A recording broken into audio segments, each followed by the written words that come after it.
Good morning. I will call the meeting to order, and I will start with the land acknowledgement. We acknowledge that the ground on which we live is the traditional territory of Caldwell First Nation of the First Three Fires Confederacy and the original people of Point Pelee and Pelee Island and its surrounding lands and waters, and that of the Huron-Wendat and Wyandot peoples. We recognize and respect the First Nations who are stewards of the land and waters of Turtle Island and who have embraced this stewardship since time immemorial. We would also like to acknowledge the contributions of other nearby First Nation communities and all the original people across Turtle Island. Are there any disclosures of pecuniary interest and the general nature thereof? No? Okay, can I get adoption of minutes? Cynthia and Mr. Burns. Okay, and then we will go to items for consideration, D1. But before I do call up Colin and Michael, I do have a few things to address the committee. So today's agenda items regarding the second fire station will be presented by Michael Capucci and Colin McDonald from JP Thompson Architects, which will provide an overview of the status of construction and copies of the renderings. Unfortunately, at this time, the committee will not have the opportunity to provide comments or recommendations on any accessibility concerns, but moving forward, it is in the intention of the process to be more inclusive for the committee, and it is something that the administration is looking into. Thank you. So at this time, I will call Mr. Michael Capucci, Manager of Engineering, will present the report, and Colin McDonald is available to present renderings and answer any questions. Thank you. Morning, members. This is my first time at this committee, so yeah, my name is Michael Capucci. I am the Manager of Engineering for the Town of LaSalle, and I am the project manager for the construction of the fire hall. I'm going to give you just a brief overview of how we'd like to present this today, and then I'll hand it over to Colin from JP Thompson to give you a bit of a overview of the design that they come up with. So this project stemmed from the three fire stations plan, which started a few years back, and it essentially determined locations and operations townwide on how the fire operation should be. And within that report, within that project there, the three fire station locations were addressed, and this one being along front was approved by council. And with that approval, the work was designed by JP Thompson closely with the fire chief and other staff on the town to come up with a fire hall that will serve for primary operations, keeping the community safe. And then there's a second aspect of the fire station, which is almost like an education where they'll have like their fire station does today, where people come, education for kids, and other community groups do come to the fire station and get tours and see how things work. And it's a good, outreach program for the fire, to work within the community. So they worked closely together to achieve those two objectives. The work was tendered in, I think it closed in August or September, and the work started in November. There's a pretty hard deadline of January 1st. This fire station has to be operational, and there's a lot of, it's not just the building, but there's also getting staff ready, getting equipment, furnishing the building that is going along with this project. So that's kind of the overarching where we are today and how we came here. And so now I'd like to pass it over to Colin here to my left. He's from JP Thompson. He's the architect on the file, and he, I believe you guys may have seen his presentation, but we'll go through that presentation now. So, thank you. Thank you, members of council, and thank you, IT, for putting the presentation together for us. We could probably look at the first slide, and I'll walk through this presentation. Basically start with we will start with the site plan, so that will sort of give us an overall perspective of the site to understand its various features and what streets it fronts, its accessibility, et cetera. So if we look at the next slide.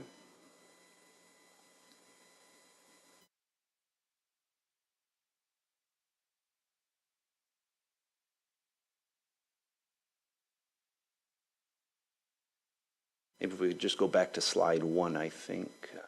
Oh, I'm sorry. Yep, go ahead. Thank you. Go to the next one. Yeah, so that's just, we wanted to start off with just a rendering of the building. So that's sort of what you see on Front Road. So passing by, if you're sort of looking sort of southwest, you'll see this. So you see a nice clear entry point. You see the big apparatus doors. Obviously, a grand sort of access to the street for emergency response. The number of the station will be visible, highly visible, and obviously we want to integrate site features such as the typical ground sign that we do have on sort of the larger LaSalle campus. So if we go to the next slide. So here's the overall site plan. So you'll see, just if we orient ourselves, just in the bottom left, you'll see the north arrow. So north is up on this image. So you see Front Road there intersecting with Gary Avenue, and Old Front just on the top side of this, the image.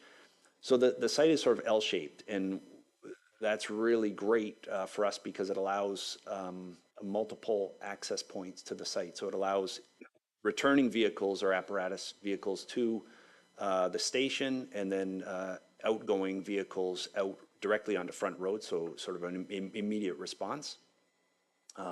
We did want to make sure that the station was positioned such that we could have some future expansion potentially, and so that you'll see sort of the way the sidewalks and the internal asphalt areas work, they sort of allow for that expansion. So what happens is we have just an adjacent property, a small property at the very corner of Front Road and Old Front Road. Right behind that is our parking lot. So we have sort of done our best to separate, sort of vehicular parking, staff incoming parking, outgoing parking from the emergency vehicle driveway and exit point onto Front Road. So they're completely distinct, and the fact that we have the two streets helps with that. You'll see over on the far left to a future parking. So again, if there was any expansion on the site, the capacity is there. And in the bottom left corner of the site, we have an existing communications tower. So the way the driveways, internal driveways on this site were arranged, we wanted to make sure that we have continuous access to that sort of parcel of the property as well. So if we go to the next slide. So here we've just got some tags here which will help us. So if we start in the top left corner, I'll move sort of clockwise around those. So we have our primary parking entry off of Old Front Road. We have our staff and visitor parking. As you can see there, you sort of see the cars dotted in or shaded in. And then we have accessible perimeter sidewalks. So that entire parking lot is linked to the entrances by accessible walkways. We have the Front Road access for exiting fire vehicles or responding vehicles. And we did our best, obviously, to get it as close to Gary Avenue as possible. And just site limitations didn't warrant that was a perfect alignment, but it's very close. So vehicles on both streets will be aware of outgoing fire trucks. The next one is the barrier-free vestibule with operable entry. So those two stars you'll see are the main entry points to the station. So we have one in the back and we have one in the front, and both are fully accessible, and they each have auto operators, so both on the exterior door and the vestibule door. And then around the corner, bottom left, we have the no stop zone. So that's a one-way traffic. So that allows in the event that there is a call as a truck is returning, they're not actually having to go through the station, but they can immediately proceed around the entire property, around the building, and then back out again. So we do have the two egress points on Front Road, and one, obviously the larger one being the primary one. And that sort of sets the stage for a great opportunity for public, larger vehicles to move around the property. The next item there is the accessible staff and visitor parking. So we do have 2 parking spots, so one for staff and one for, if visitors were to come to the site, they have 2 opportunities to park there.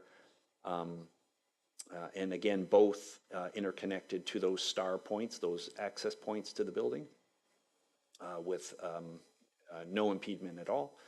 And then the last point there is just the fire truck access. So that's you can see how the parking lot has been separated from the way the fire trucks move through the site. So they don't have really anything impeding their movement. Lots of lay down space on both sides of the station in front of the garage doors. So quite a good space in the rear, and then a good space in the front. Obviously, the trucks come in and out for various functions throughout the day, so they have a lot of room to move. There's one little item that is noted. There's 2 boxes you can see just below the parking area. There's a backup generator for this facility, so it has continuous power, and our transformer is there as well. And then there's a small little drop-in zone. That's a loading zone, not labeled, but you can see it just below the generator. So if we go to the next slide. And so this is kind of an aerial shot, just looking at some of those features from the far left. So you see the no stop zone. So that's that loop that comes all the way around the building, which allows trucks to bypass the bays so they can always get out. The barrier-free vestibule and door entry. So that's that red star. You can see that there again, sort of highly visible from the street. The apparatus bay, the operable doors are there. And you can see in the image that there's a lot of natural light in the apparatus space. And then on the far left, far right, you've got the accessible perimeter sidewalk. So all of our sidewalks are interconnected to all of the entrances, and there's no unusual grade changes on this property. So there's no, additional slopes or things that may cause us to implement ramping or any other kind of feature. So it's very nice and clean just in terms of grading. So anywhere from 2-3% sloped on grades is about as much as we see here. So the next slide. And again, just looking at from sort of left to right. So we have the staff and visitor parking, as I mentioned, and obviously there's accessible parking on that side. You can see the perimeter walkway. So again, it takes you around to the front of the building. There's a delivery area. That's what I just mentioned on the site plan that was not labeled. That's the actual spot where you could have some loading there or deliveries. And again, barrier-free access to all entries. We have the barrier-free vestibule at the rear of the property. So again, it's sort of like kind of like a column that runs through the building. There's a hallway that sort of connects the front and the back, and that forms part of that main way of getting through the building. And the next one is the accessible staff parking. So again, another parking, as I mentioned, closer to the other side of the sort of the office side of the building. And then the no stop zone, which wraps around. So there you can kind of see the back. And actually, this image shows a bit of what was just mentioned by Mr. Capucci, is just that public access of the building. So this idea that the fire department could be having tours, or public could be visiting the site, whether it's special groups, could be school groups, etc. And so that back area is really great for this. You can kind of see just this image is just depicting sort of that opportunity to have that in a very safe spot. So it's off the busyness of Front Road. It's in behind. It allows responding vehicles to get out. So there's no sort of interference that way, but sort of a really great layout that was developed with the fire department. You can also see just on the far right, there's a column at the end of the building. There is a covered area there for the firefighters, a bit of outdoor space for them as well. Again, barrier-free, fully barrier-free. And if we go to the next slide. This is a floor plan of the building. So the 2 stars, you can see the 2 red stars are those entry points with automatic operators on each of the 4 doors, total of 4 doors there. And then in the middle, we've highlighted the universal washroom. So the building has a universal washroom which would be accessible for all users of the facility, public or administration or firefighting staff. So if we go to the next slide, and you can see it there, that it's essentially right in the main kind of public point of contact with the fire department. It's sort of part of the main office area. The rear of the facility is more sleeping quarters and lounge and washrooms and sort of a shower prep area. So that universal washroom is approximately 13 feet by 9.5 feet or so. It would be fully outfitted with everything that the code requires for the universal washrooms. It would have the illuminated occupied signs on the outside of the wall. It would have the panic buttons in the washroom. It would have obviously all the transfer spacers required under the code. And then the opportunity to have a adult-sized change table there as well. So everything there, essentially the entire building meets the code. All of the entrances are full, like flush. There's no stepping, there's no ramping on the site, anything like that. So it's very, very accessible, very, very clean and fluid in terms of the way someone would move through the site. And then obviously just in terms of coloration, and we're not sort of depicting that in any of the slides, but the coloration also, the materials selected for the building and the colors selected for the building, for example, wood base and door frames, that kind of thing, generally are fairly high contrast. So just that notion of impaired visibility allows contrasting colors to really, really pop. So all of that is sort of integrated as well in terms of the building. So if we go to the next slide, that's just a thank you. Again, thank you, IT, for putting this together for us. And if there's any questions, happy to answer. Thank you for the very detailed presentation. At this time, are there any questions or comments from the committee? Joanna, do you have anything to ask or any comments? No comments, thanks. Okay. Then the recommendation before us is that the report of the Manager of Engineering dated May 3rd, 2024, PWAC 2024-2, regarding the Fire Station 2 be received. Councillor Burns and Cynthia. Okay, thank you.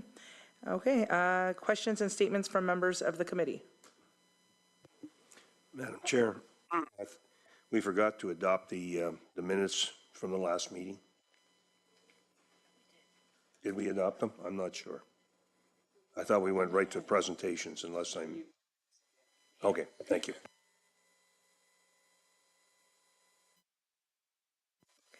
So seeing no questions or statements, so our next meeting will be scheduled on Wednesday, September 18th, 2024 at 3:30 p.m. And I will now adjourn the meeting.